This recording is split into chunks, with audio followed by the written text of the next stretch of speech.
There are moments in life where something just doesn't quite add up. You're moving through the world, watching how other people seem to think, work, make decisions, and experience their life, and you're quietly wondering why your experience feels different. Not better, not worse, just different. Maybe it's the way you make decisions, the way you use your energy, the pace that feels natural to you, the things that matter to you. You can't always explain it, but somewhere along the way, you've had the feeling that your experience of life is just different. What I want to sit with today is why so many people eventually find human design and why for some it becomes much more than another framework.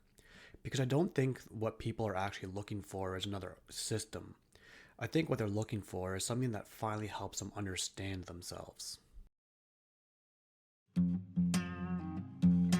Welcome to the Soulful Success Podcast.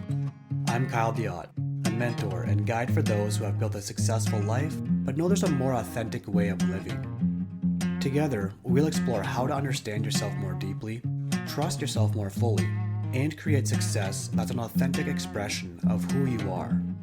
This is a space for people who know that success isn't about doing more, it's about becoming more of who you truly are. Have you ever wondered why certain ways of living seem to work effortlessly for some people, but never quite feel right for you? This is something that I had toyed with for many years as I was on my growth journey. When I first started, it was really about learning more about myself, learning more about different strategies, operating, and that sort of thing. And as I was going through my journey, it just seemed like I was doing the same things as other people, but I was just getting different results. And it just didn't quite all add up to me. So it led me to feel a little bit different. And through this process, you'd read one strategy, you'd follow someone else's strategy as if it's going to work, but it's never really quite worked the way that they said it would. And so it kind of left me wondering, well, why is this not working? What is this? Is this something about me, right? Because when things aren't making sense, we naturally the tendency is to look outside of ourselves. What we do is we look into other people, their strategies. How are other people doing it? How can I mimic someone else to get to what I define as success? And in this loop, we're always searching for that next answer.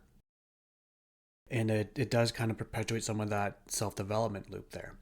And in this thought process, the conclusion that we sometimes come to is that we are the problem. I am the problem. This strategy worked for someone else. So that means that I'm just not doing it right. So I need to work harder. Maybe I need to improve myself because I'm not good enough yet. Or maybe I need to fix myself because something's broken in me. I need to learn more and look for more information. I just need to be better. And you see, it's where we're looking at someone else's strategy trying to make it fit us, and when it doesn't, and we are the ones that don't feel good about ourselves, and so we start to be harder on ourselves and make this whole journey even more difficult. And this does create that personal development loop where we think we are the problem or something needs to be fixed. And when we're doing that, we look at what we think is going to fix us, right? So we continue learning. We read more books. We listen to more podcasts. We take more courses. We work on learning new frameworks. And the thing that I found was in my journey that was interesting is I was always looking at other people, but I was never really questioning whether the blueprint itself was the right one for me.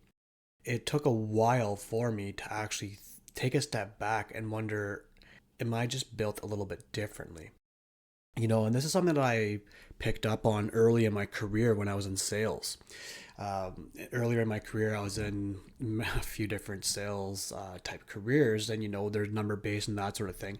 And in one of the organizations I was with, it was basically, hey, we want you to make 100 dials a day. That means you're going to lead to XYZ success. Blah blah blah. I followed the pattern, I followed their framework, but I didn't see the same level of success. And I always wondered, well, why is this not working? What is it about me? And later in life, I learned that that was just not the right framework or blueprint for me. That actually worked against who I am because I am not a high output outreach type of person. And so even though I was doing the numbers and doing all that, my energy behind it was actually holding me back from seeing the success that others were seeing, that I was watching my colleagues have by doing the exact same thing I was doing, but they were getting different results. And it took me time to figure this all out. while I was in this part of my journey, it was pretty exhausting for me. There was a lot of there was a lot of burnout, a lot of just drained days, wondering why I'm so tired, and a lot of negative self-talk about myself because of the results that I wasn't getting based on the patterns I was following from other people. Maybe you feel a similar way. Maybe you've seen something like this happen in your life and you kind of wondered, why does it work for someone else and not for me? And that could just be that you're using the wrong blueprint. You're following someone else's design when you have another way of living, another way of doing things, that when you honor that, things are going to really open up in the way that they can for you.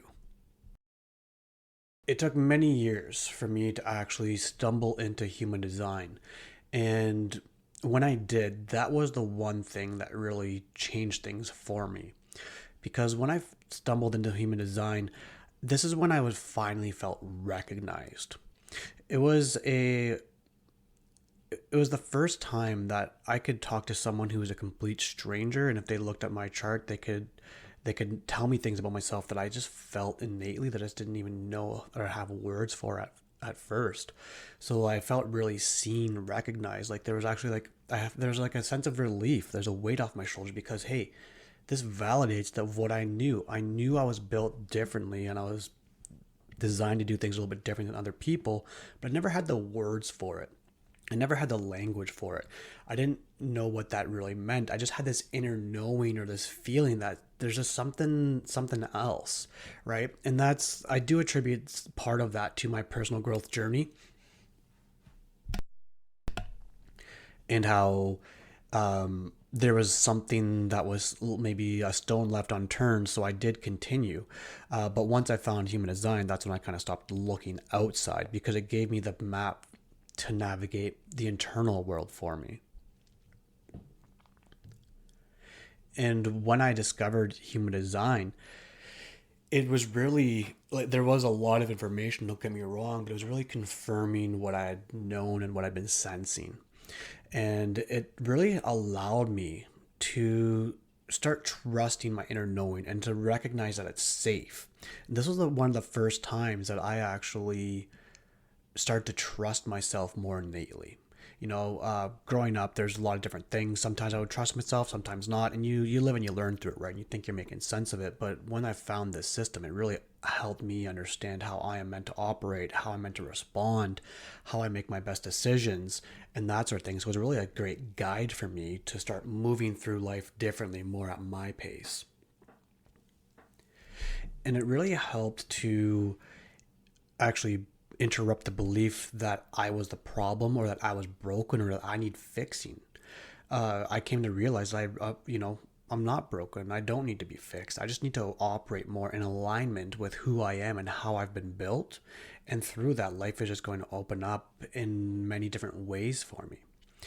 And through this process, I learned that I'm a projector, and so in human design terms, projectors are built a little bit differently than the bigger the most of the population. Most of the population are generators, and they're the ones that kind of do that. They have that energy, right? Whereas projectors, we don't have the same kind of energy, and that's why when I was in these sales environments where there's high outreach and that sort of thing, that it was burning me out because it was against my design. I'm not designed to work in that kind of capacity. My design is meant to work more like one on one, more in the moment with people and helping guide people, and not at a high rate of working with a bunch of people at a time. It's really about focused energy with others. And when I started to learn this, I really started to feel more relief. And as I started to learn more about it, I started to see that things were actually making sense. Some of those questions I had about myself or just life in general, like things were actually starting to click. It gave me permission to trust myself more. It gave me a roadmap to know how I make decisions and what decisions are going to lead to my best life at the end of the day. So it was really an eye-opening experience for me. And I think the biggest thing that it helped for me was it was just the realization that we're all built differently. I always had this sense that we're all a little bit different, but I could never put my finger on it, right? Like that's one of the reasons why, well, I've always been curious and wanting to know about human potential and our abilities, and that's why I went down the neuroscience and psychology and bio and then physiology and then human and all these different pathways, right? Because I've always had this inner thought knowing that we are just more powerful than we believe than we're told, and so it led me to kind of just keep following that breadcrumb. And through the discovery of human design, it really helped me understand that we are built differently. We are built so much differently, than each other. Even when we just look at our different types, because in human design there are a few different types, and just based on that, it gave me so much more information about who I am, how I interact with others, why certain people are attracted to me, as an example, right? And so with this, I started to give myself more leeway, more compassion, and it also helped me understand other people a little bit better as well too, and help me stop expecting people to operate the same way. Understand we all do things a little bit differently, and it really helped me to stop measuring myself against someone else. And really, when I am looking at someone else, if I am measuring something that they're doing, I do ask myself, do they have a similar design to me? Because if they don't, hey, all the power to them, like wish them success, but their strategy, their process just won't work for me. Nothing I could really mimic, right? So it really helped me stop looking at other people's success as a standard or the roadmap or the pathway, and understanding that they have their own way of doing things, and so do I. And that's actually come into how I've built my business as well too. Um, Earlier in my career, when I first got into coaching, I was listening to training at the time, which was actually more geared towards generators. And really, what that meant was like high output, a lot of content, that kind of stuff. And that burned me out in a month or two. It was just too much output for me. I wasn't able to deliver the depth and the content that I really wanted to. And it was challenging because all the business coaches out there, everything was built for generators. It wasn't built for myself as a projector. And it took me a while to really break out of that mold, even just allowing myself to do things differently than a generator does, because it is going against the mold. It's going against the hustle culture that is built right now. If you're a generator, yeah, you can be in the hustle culture, but you need to make sure you have breaks, or you're gonna burn yourself out as well. But as a generator, or sorry, but as a projector, the hustle culture just does not work at all for us. But really, at the end of the day, what I'm really looking to convey through this, it just gave me permission to trust myself more, to lean into who I am, and to honor who I am, and not be so hard on myself that I'm not built like other people, or I'm not getting the same results as other people, because I'm just built differently. I cannot follow a generator strategy and have the same level of success as them. It's just not possible. And the same thing goes for a generator. They cannot have the same level of success as a projector following a projector strategy. It's just not going to work out. And so when I learned about this, everything just clicked. Everything started to make sense in all my learnings. And that's why I've started to really integrate human design into my business, into the work that I do with others, because it's so illuminating and it's so relieving, reassuring, validating that who you are is perfectly fine as is. And it really, when I'm not living in my shadow, I can really recognize, hey, I'm built differently. I don't need to compare myself to others, and it's really freeing. And it's really freeing because it helped me to believe or stop believing that I was a problem. The relationship with myself really changed. And so, like, what changes after finding human design is that a lot of the inner world changes for you. You stop comparing yourself as much to others. Maybe you still might, but you might be comparing in a way of, hey, are they the similar design as me? Not, oh, they have this, then they do that, or they've done this strategy and they've seen the success, but I can't do it. So it's different that way. It's like, oh, it's more curious if we're comparing ourselves to others. The self talk that we have also changes. It becomes more forgiving, more compassionate, more understanding. We give ourselves more grace. It's a much more peaceful kind of relationship with ourselves, which It allows us to really stop looking outside and look inside, right? There's a shift when we are looking outside of ourselves for answers. We believe that we don't have the answer, so we don't trust ourselves. And that's what kind of leads to that personal development loop that I was talking about. But when we start to look inward for answers, we begin to develop a much more robust like strength of self trust. We believe ourselves more. We learn how to listen to ourselves and our body and what's our body's telling us, and we learn to trust the signals. Right? We stop outsourcing our own authority, our own decision making to other people. And we learn to listen to ourselves. And in doing so, we start to really open up a life that's more in alignment with who we are and who we want to become, the lifestyle that feels good for you. And when we're in this kind of situation, or when we have this stronger relationship with ourselves, the inner trust, um, when we do get advice from other people, it's something that we consider. We may not attach to it or give it as much strength as we may have previously. So it's something to consider, not necessarily copy, and we can use our own discernment to see if that really works for us or not. Because as we start doing this, your own authority is what becomes the most important thing for you, not other people, but listening to yourself, because you now have the ability and the know-how of what that looks like for you. You know how to listen to yourself, how to make decisions for yourself, what's true for you. Yes, there's still the growth in staying true to yourself in all of this, don't get me wrong, but it gives you the map and the blueprint to really start taking those steps for yourself. And with that trust, it just continues to compound. The more we make decisions in alignment with ourselves, the more we give ourselves the permission to be different than other people and to just be ourselves and know that that's okay. And it does change the way in which we relate with personal development.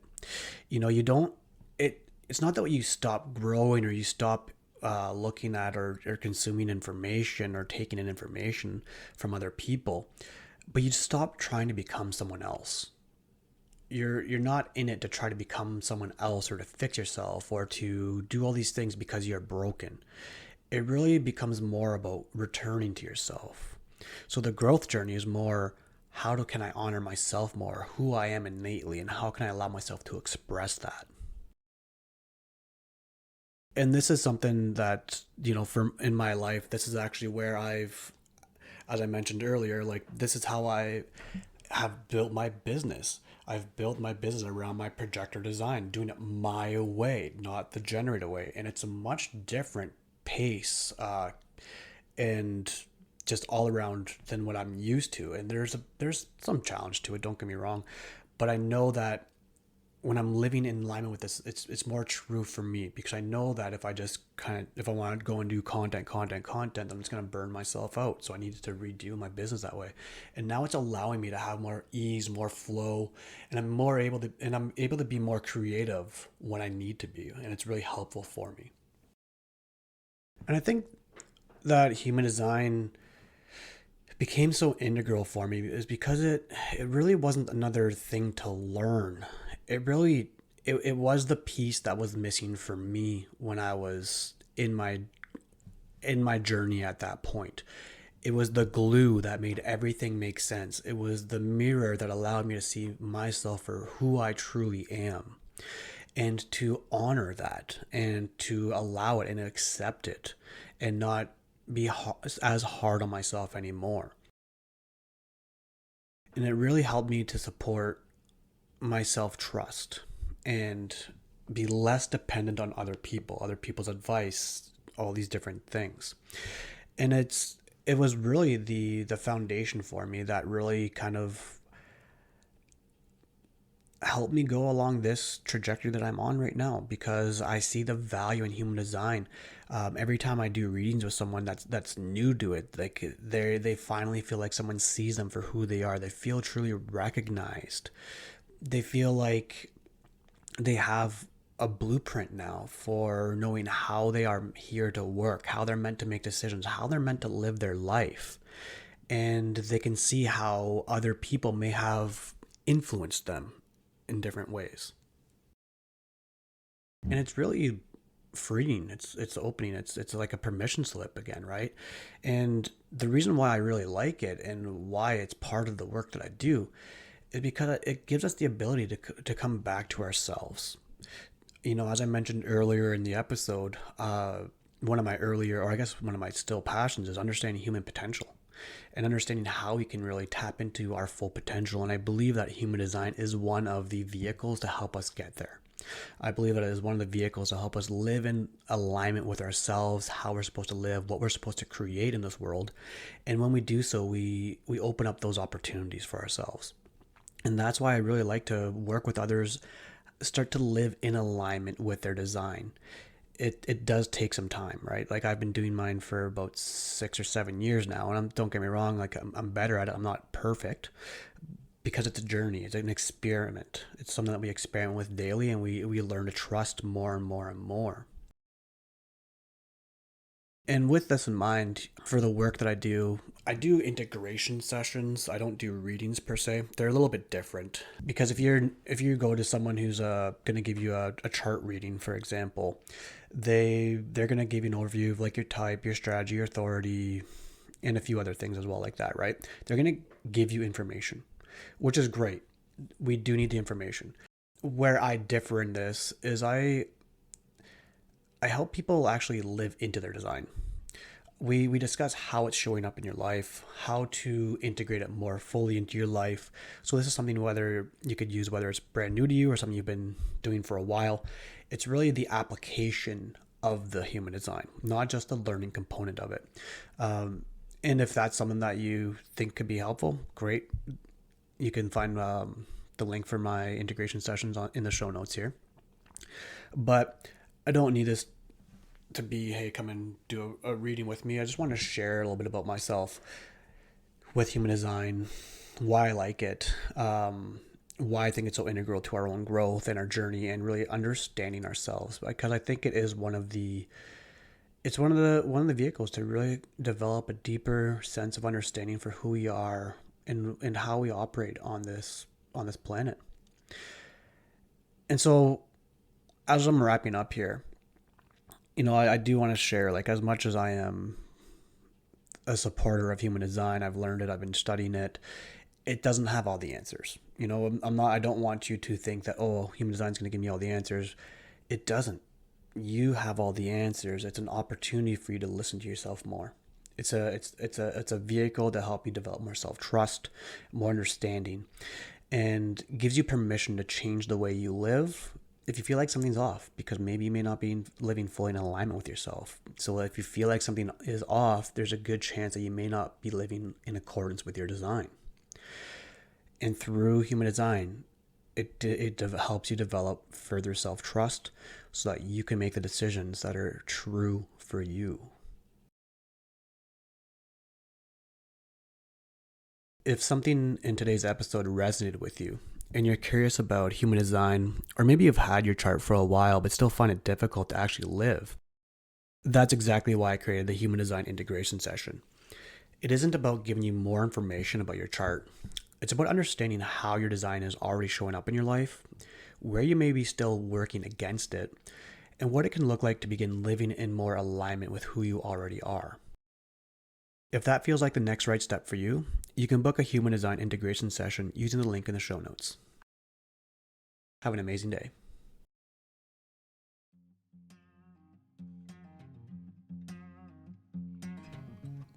Before you go, I want to invite you to slow down for a moment and notice what stood out for you in this episode.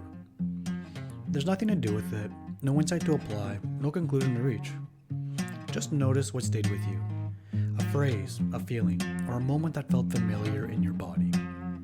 Sometimes the most important shifts don't happen through action, but through allowing something to be seen and felt.